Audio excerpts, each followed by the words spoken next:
भूकंप के कारण आई थी मकानों पर दरार, अब बढ़ने लगी इनकी लंबाई और चौड़ाई। दहशत में लोग।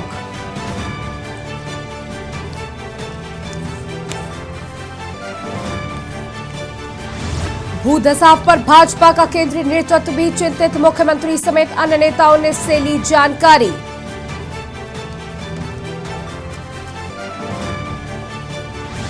भूधसाव के खतरे में भगवान बद्रीनाथ का करोड़ों का खजाना, नरसिंह मंदिर में रक्षा महायज्ञ शुरू।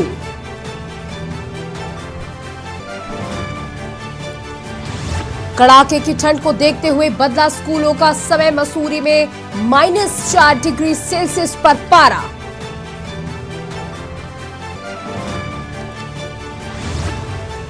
भूधसाव में घर छोड़ने वाले छात्रों के लिए सीबीएसई की विशेष राहत, विस्थापित जगह पर दे सकेंगे परीक्षाएं।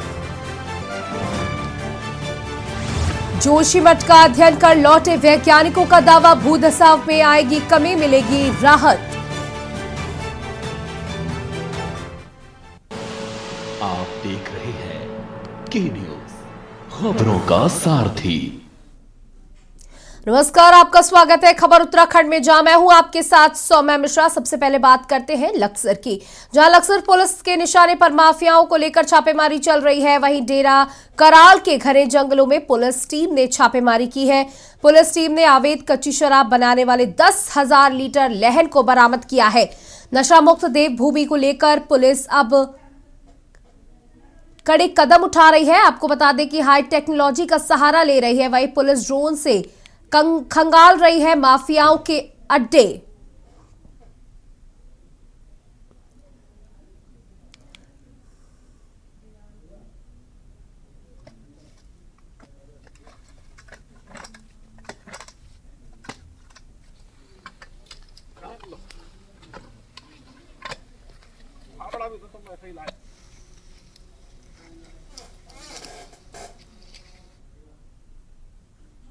और अब खबर मंगलौर से है, जहां जनवरी माह की शुरुआत में ही सोने के दामों में उछाल शुरू हो गई है।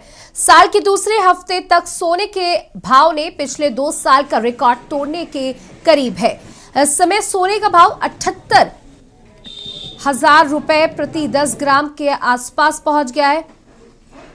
माफ कीजिएगा, 58,000 रुपए प्रति 10 ग्राम के आसपास पहुंच गया है। और अनुमान लगाया जा रहा है कि जनवरी के आखिरी तक सोने का भाव 63,000 रुपए को पार कर देगा। शादियों के सीजन में सोने के आभूषणों में आई तेजी से सराफा बाजार सूने पड़ गए हैं। सोने के भाव में आई तेजी के कारण ग्राहकों की मंदी सराफा बाजार पर भारी पड़ रही है। सराफा बाजार में ग्राहकों की कमी से सराफा व्यापारी मंदी की मार झेल रहे हैं।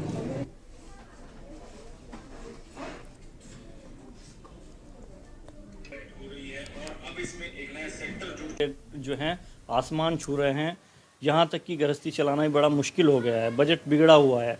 तो सोने की बात करें तो अभी हमारे घर में भी शादी है, बहन की शादी है, तो उसके लिए मैं भी सोने के भाव पूछने के लिए गया था। तो अब से कुछ दिनों पहले 48,000 रुपये भाव बताया था मुझे, लेकिन अब 2 दिन बाद मुझे पता चला कि 53,000 है और आज 57 भी क्रॉस कर चुका है। अब शादियों का सीज़न भी सर पे है, बहन की शादी भी है।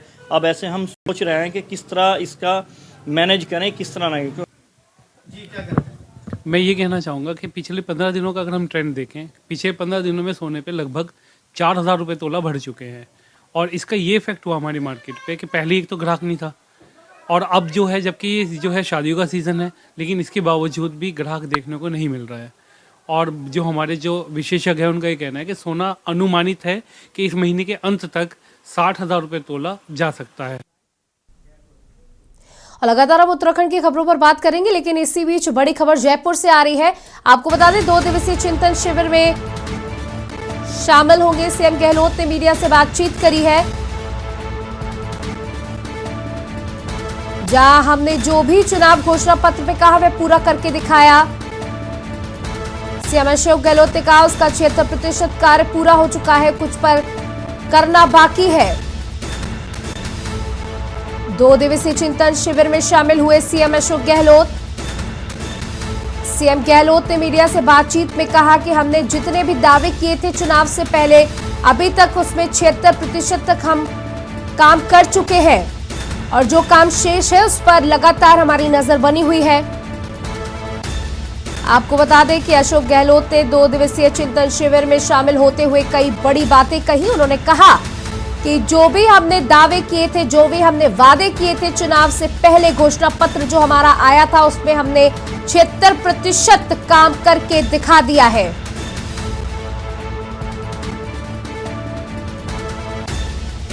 आइए आपको सुनाते हैं क्या कुछ मुख्यमंत्री अशोक गहलोत ने कहा।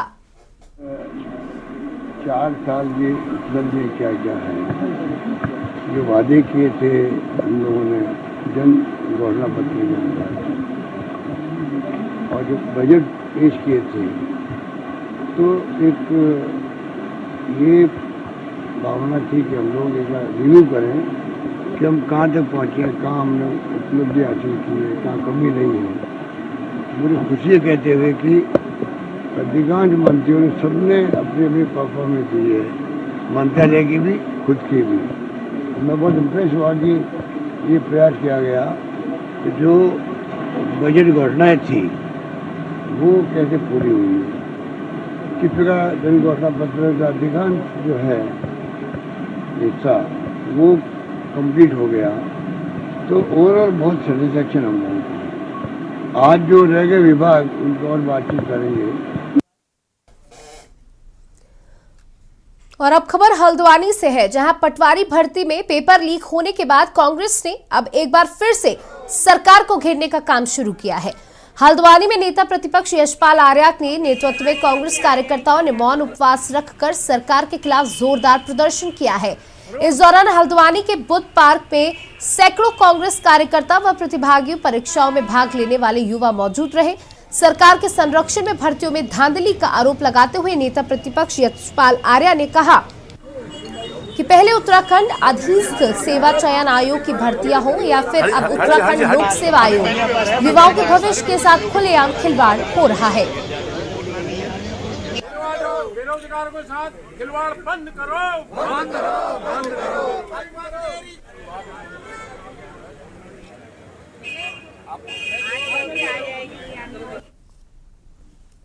खबर अब पौड़ी से है, जहां जोशीमठ के शंकराचार्य स्वामी अवमुक्तेश्वर आनंद सरस्वती श्रीनगर गढ़वाल पहुंचे।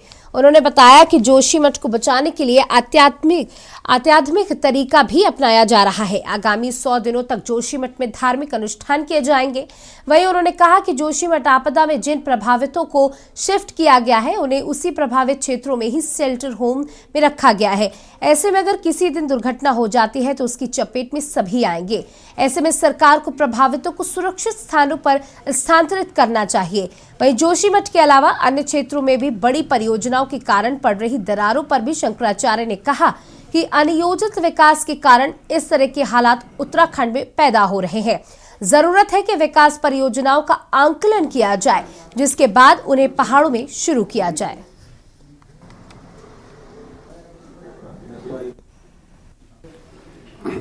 अभी ये मान लेना कि जोशीमठ छोड़ करके नया जोशीमठ ही बसाना पड़ेगा, जल्दबाजी है हमारे अनुसार। थोड़ा सा रुकना चाहिए। जो लोग जाना चाहते हैं उनके बारे में एक नीति बना देनी चाहिए, लेकिन जो लोग रुकना चाहते हैं उनके रक्षण के लिए उपाय करने चाहिए। और हमको ये भरोसा है कि जोशीमठ की रक्षा होगी और दूसरे जोशीमठ बसाने की आवश्यकता नहीं पड़ेगी।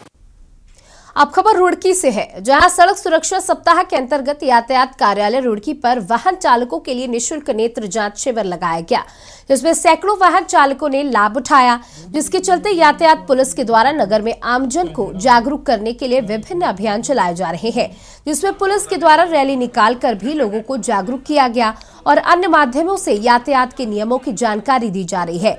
वहीं मंगलवार को यातायात कार्यालय पर अभियान के अंतर्गत निःशुल्क चिकित्सा शिविर का आयोजन किया गया। यातायात निरीक्षक अखिलेश कुमार ने जानकारी देते हुए बताया कि चिकित्सा शिविर के माध्यम से बस, ट्रक, टेम्पो चालक, ई रिक्शा चालक समेत विभिन्न चालकों की निःशुल्क नेत्र परीक्षण किया जा रहा है। कैंप का आयोजन किया है। इसमें जितने भी जो ड्राइवर्स हैं, जो बसों के हैं, जो ट्रकों के हैं और विक्रम स्टैंड और ई रिक्शा वाले जो हैं, तो उन सभी लोगों को बुलाया, जो चालक हैं उनको बुलाया है। कि आपने भी देखा होगा कभी कभी कि वो ड्राइवर ये बोलता है कि मुझे विजिबिलिटी हो नहीं पाई। तो आमतौर पे क्या होता है, गरीब होते हैं, समय की कमी रहती है, दिखा नहीं पाते हैं। तो आज हमारा प्रयास यही है कि सभी लोगों को एक बार यहाँ पे बुलाया जाए, रुड़की के जितने भी ड्राइवर्स हैं, और उनका एक नेत्र परीक्षण किया जाए। अगर किसी के नेत्रों में कोई दिक्कत होती है तो उसे फ्री ऑफ कॉस्ट उसको चश्मे वगैरह भी वितरित किए जाएंगे। उत्तराखंड लोक सेवा आयोग पटवारी पेपर लीक मामले पर एसआईटी को बड़ी कामयाबी हाथ लगी है। एसआईटी ने इस मामले में एक आरोपी सोनू कुमार उर्फ खड़कू पुत्र इलमचंद निवासी पाटली कुशालपुर थाना जनकपुरी जिला सहारनपुर उत्तर प्रदेश के रहने वाले को छुटमलपुर बस अड्डा सहारनपुर से गिरफ्तार कर लिया है। पूछताछ में आरोपी ने 31 नकलचियों के बारे में एसआईटी को बताया है, जिसकी जांच की जा रही है। वहीं पूर्व में एसटीएफ द्वारा पकड़े गए 7 आरोपियों पर गैंगस्टर लगाई गई है। एसआईटी पर्यवेक्षक और एसपी हरिद्वार अजय सिंह का कहना है कि उत्तराखंड लोक सेवा आयोग पटवारी पेपर लीक मामले में कनखल थाने में मुकदमा दर्ज है। एसआईटी की टीम को जल्द से जल्द साक्ष्य इकट्ठे करने हैं और आरोपी चाहे आयोग के अंदर का हो या बाहर का, उन्हें गिरफ्तार करना ही है। लोक सेवा आयोग जो है वर्तमान में जहाँ कनकल थाने में मुकदमा दर्ज है वो हरिद्वार में स्थित है, और साथ ही साथ पूर्व में भर्तियों में जो हमने कार्रवाई करी थी उसमें क्या क्या दिक्कतें आती हैं और किस हद तक हमें यहाँ पर साक्ष्यों को जल्दी संकलित करना है और कोई भी दोषी हो उसको गिरफ्तार भी करना है। साथ ही साथ कहीं भी हो, चाहे आयोग के अंदर कोई लैप्सेस हो, चाहे बाहर कोई ऐसे व्यक्ति हो, उसकी भी पहचान करके जिससे कि आगे हमारी जो परीक्षाएं हैं उसमें कहीं से भी कहीं कोई आंच ना पाए। इसी क्रम में जो 7 लोग एसटीएफ द्वारा गिरफ्तार किए थे, हरिद्वार एसआईटी ने विवेचना ग्रहण कर ली थी। विवेचना के बाद जो है इसमें सोनू कुमार जो जनकपुरी थाना सहारनपुर का निवासी है उसकी आज गिरफ्तारी की गई है।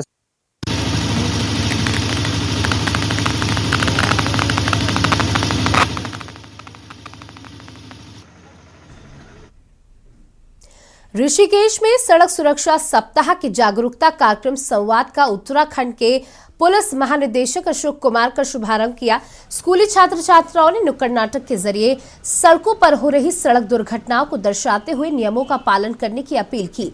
वहीं इस अवसर पर बोलते हुए डीजीपी अशोक कुमार ने कहा कि उत्तराखंड की जनता से अपील है कि ट्रैफिक नियम पालन करें और सुरक्षित रहे। सारे नियम लोगों को सुरक्षा के लिए ही बनाए गए हैं।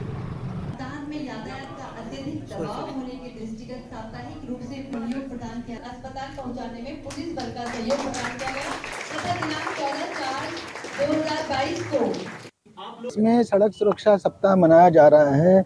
हमें सड़क सुरक्षा के संबंध में लोगों को जागरूक करना है कि ट्रैफिक के नियमों का पालन करें। ये सारे नियम उनकी खुद की सुरक्षा के लिए बनाए गए हैं। हेलमेट लोगों की अपनी सुरक्षा है, ऐसा नहीं कि उससे हेलमेट लगाने से पुलिस को कुछ मिलने वाला है। ये आपकी अपनी जान के लिए है। जितने भी नियम हैं, जितना भी ओवर स्पीड करने से लोगों की जान ही जाती है। ड्रिंक करके ड्राइव करने से भी कितना बड़ा खतरा, आप खुद के लिए भी खतरा है सड़कों पर, दूसरों के लिए भी खतरा बनता है। तो ये इसीलिए ये सड़क सुरक्षा सप्ताह मनाया गया है। हरिद्वार में सड़क पर दुर्घटनाओं को कम करने और लोगों को यातायात सुरक्षा के प्रति जागरूक करने के लिए हर साल मनाए जाने वाले राष्ट्रीय सड़क सुरक्षा सप्ताह में कार्यक्रम में उत्तराखंड के डीजीपी अशोक कुमार पहुंचे। सड़क सुरक्षा सप्ताह में पुलिस द्वारा कई कार्यक्रम आयोजित किए गए। उसमें अच्छा प्रदर्शन करने वाले बच्चों को डीजीपी अशोक कुमार द्वारा सम्मानित भी किया गया। वहीं डीजीपी अशोक कुमार का कहना है कि पूरे देश में सड़क सुरक्षा सप्ताह लोगों के लिए ही मनाया जा रहा है। को अधिक उत्तम बनाने में योगदान दे सके तो आपके सुझाव एक्सीडेंट से संबंधित इस प्रकरण को नाटक सड़क सुरक्षा सप्ताह मनाया जा रहा है। पूरे देश में लोगों को सड़क सुरक्षा के प्रति जागरूक कर रहे हैं, जिससे सड़क दुर्घटनाओं में कमी लाई जा सके, जिससे हम खुद की जान बचाएं और दूसरों की जान भी बचाएं। इसके लिए हमने ये किया है। आज उसके लिए हमने हरिद्वार में फंक्शन किया राज्य स्तरीय। जांच चल रही थी, उसकी एफआईआर दर्ज है। विजिलेंस की जांच के आधार पे, उनकी रिपोर्ट के आधार पे कार्रवाई हुई है। इंटरिम कार्रवाई है, ये अंतिम जैसा विजिलेंस करेगी वैसे ही होगा। वो आपके जो जनपद के एसएसपी साहब हैं अजय सिंह जी, उनके नेतृत्व में उसकी विवेचना चल रही है। पौड़ी में गढ़वाल सांसद एवं पूर्व सीएम तीरथ सिंह के बयान पर अब सियासत शुरू हो गई है। यहां कांग्रेस ने सरकार पर पौड़ी की अपेक्षा का आरोप लगाया है। दरअसल कुछ दिन पूर्व ही विकास कार्यों की बैठक लेने पौड़ी पहुंचे गढ़वाल सांसद से जब पौड़ी के विकास और यहां की समस्याओं पर सवाल किया गया तो सांसद तीरथ सिंह रावत ने कहा कि पौड़ी की कोई भी समस्या नहीं है। अगर समस्या होती तो जनप्रतिनिधि उनके समक्ष रखते और समस्या का निस्तारण किया जाता। वहीं सांसद तीरथ सिंह रावत के बयानों के बाद पूर्व ब्लॉक प्रमुख कोट एवं कांग्रेस के प्रदेश कार्यकारिणी सदस्य नवल किशोर ने कई सवाल उठाए हैं।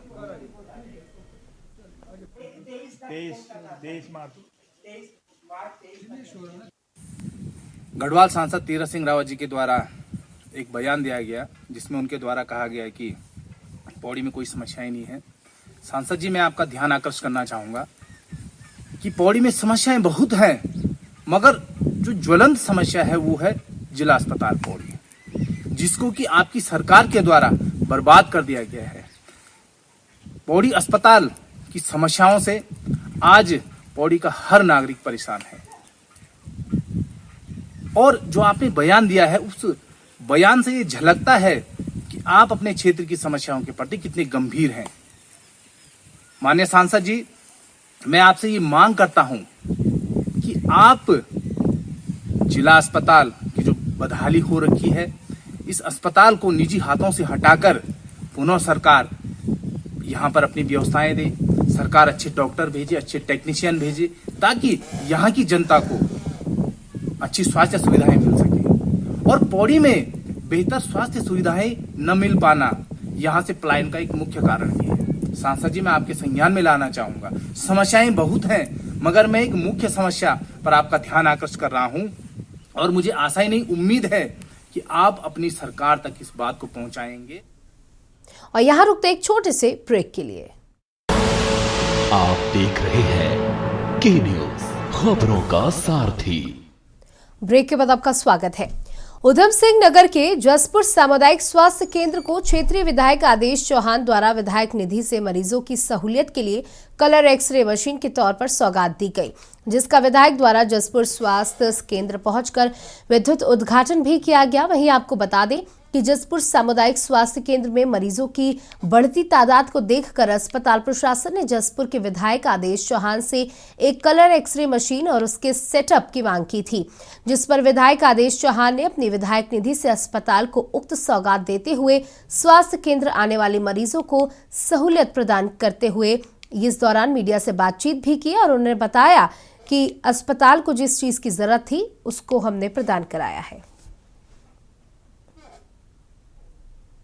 देखिए, हमारे यहाँ क्या है कि black and white X ray machine थी जो बहुत काफ़ी समय से, लेकिन कलर एक्सरे मशीन नहीं थी, जो आज के मरीजों के हिसाब से, आज के युग के हिसाब से एडवांस है चिकित्सा भी।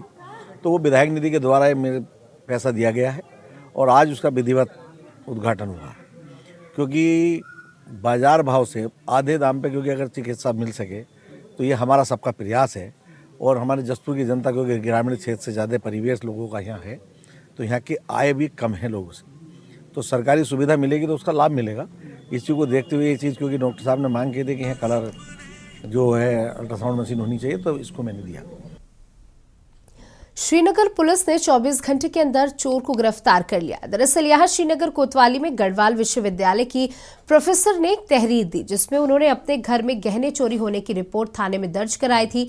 पुलिस ने रिपोर्ट दर्ज होने के बाद त्वरित कार्रवाई करते हुए चोर को गहनों के साथ एनआईटी के पास से गिरफ्तार कर लिया। सीओ श्रीनगर श्याम दत्त नौटियाल ने बताया कि उक्त युवक गढ़वाल विश्वविद्यालय के प्रोफेसर आवासों में पेंटर का कार्य करता था। जब मजदूर को पता चला कि छुट्टियां होने की वजह से प्रोफेसर व उनका परिवार देहरादून गया हुआ है, तो उसने घर में घुसकर चोरी की घटना को अंजाम दिया। लेकिन जैसे ही प्रोफेसर घर पहुंची तो उन्होंने वहां गहने चोरी होने की बात पता चली, जिसके बाद उन्होंने कोतवाली में रिपोर्ट दर्ज कराई थी। कल एक मामला आया था, ये लेफ्टिनेंट कर्नल है कुंजन पाठक, ये इनके जो अलकनंदा गर्ल्स हॉस्टल है, इसमें इनका सरकारी आवास से इनकी मिसेज जो है श्रीमती बबीता पाटनी है, अलकनंदा गर्ल्स हॉस्टल की वार्डन है। इनके घर पे ये चोरी का एक मामला प्रकाश में आया था। इन्होंने यहाँ थाना पे रिपोर्ट दर्ज कराई थी कि सब इसी तरह से हमारे कुछ गहने जो है चोरी हुए हैं। तो पुलिस ने उस पर तत्काल जो है कार्रवाई करते हुए जो है उससे सोने चांदी के जो जेवरात चोरी हुए थे, तो अभियोग पंजीत करते ही तुरंत जो है लगभग ये 4.5 लाख के आसपास का बताया था इन्होंने। तो पुलिस टीम तुरंत ही गठित करते हुए तुरंत ही पुलिस हरकत में आई और ये एक जो है बंदा है वो पकड़ा गया है। आपका ये आरिफ पुत्र मुरसलीन है, उम्र 25 वर्ष है, ये गंदेवाड़ा देहरादून रोड छुटमलपुर सहारनपुर उत्तर प्रदेश का रहने वाला है। इसके पकड़ा गया ये और कुछ थोड़ा बहुत ये था कि शायद इसने पहले वहाँ पर कुछ लकड़ी वकड़ी का भी काम किया था, वहाँ पे पेंटर का काम किया था। कोटाबाग ब्लॉक के पाटकोट क्षेत्र में विद्युत लाइन व फीडर निर्माण कार्य लगभग 3 वर्ष से लंबित था, जिस कारण कोटाबाग व पाटकोट क्षेत्र की जनता को कई तरह की परेशानियों का सामना करना पड़ रहा था। वर्षों से लंबित विद्युत लाइन व फीडर का कार्य पूरा होने से स्थानीय क्षेत्रवासियों के सालों का इंतजार खत्म हो गया। वहीं उपखंड अधिकारी दीपक पाठक ने बताया कि ये फीडर पाटकोट क्षेत्र के लिए स्वतंत्र फीडर बन गया है। वहीं कोटाबाग क्षेत्र के लिए भी फीडर की लंबाई 47 किलोमीटर से घटकर मात्र 11 किलोमीटर रह गई है, जिसका लाभ दोनों क्षेत्र के विद्युत उपभोक्ताओं को मिलेगा। देखिए, पाटकोट में जो लाइन जाती थी वो कोटाबाग से होकर जाती थी और वो कोटाबाग टाउन में और पाटकोट क्षेत्र में एनर्जाइज करता था, बिजली देता था। तो अब क्या वो लाइन थी 47 किलोमीटर के आसपास लाइन थी, जो अब घट के हो गई 11 किलोमीटर। तो उससे क्या हुआ, आपके शटडाउन कम होंगे, ब्रेकडाउन कम होंगे और रात के समय जो जंगल के समय जो एरिया जो है पाटकोट के कारण जो है कोटाबाग की लाइट प्रभावित थी, वो प्रभावित नहीं हो पाएगी। दूसरा, पाटकोट वालों के लिए फायदा ये है कि उनको जो है कोटाबाग में कोई दिक्कत होती तो उनको लाइन बंद हो जाती थी। उनके लिए फायदा ये है कि अब उनकी सेपरेट लाइन हो चुकी है।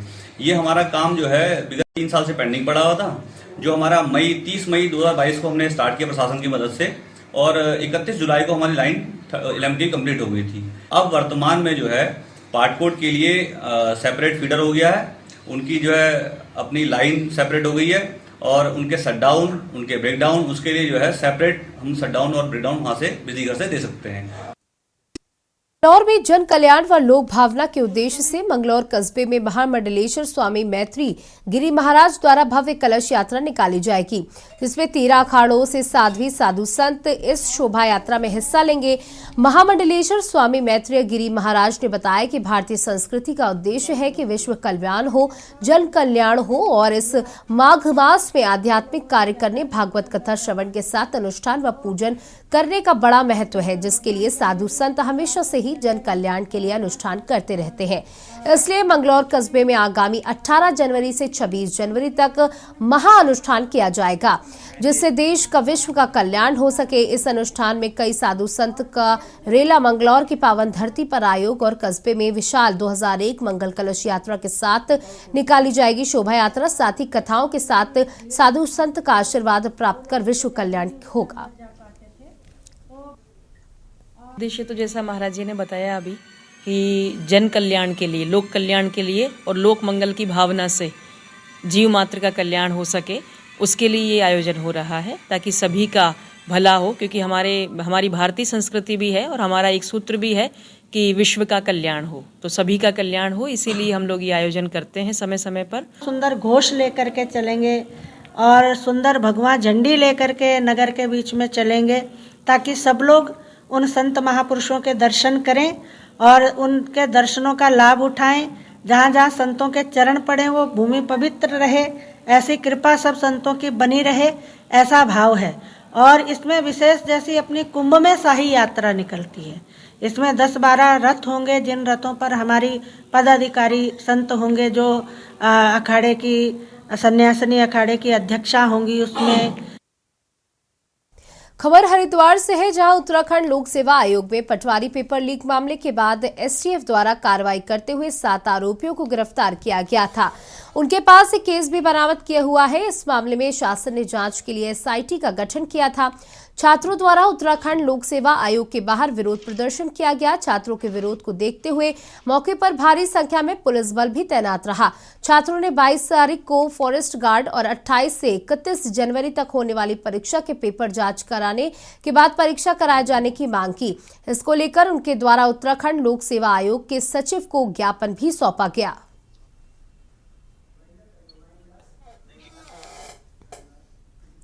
और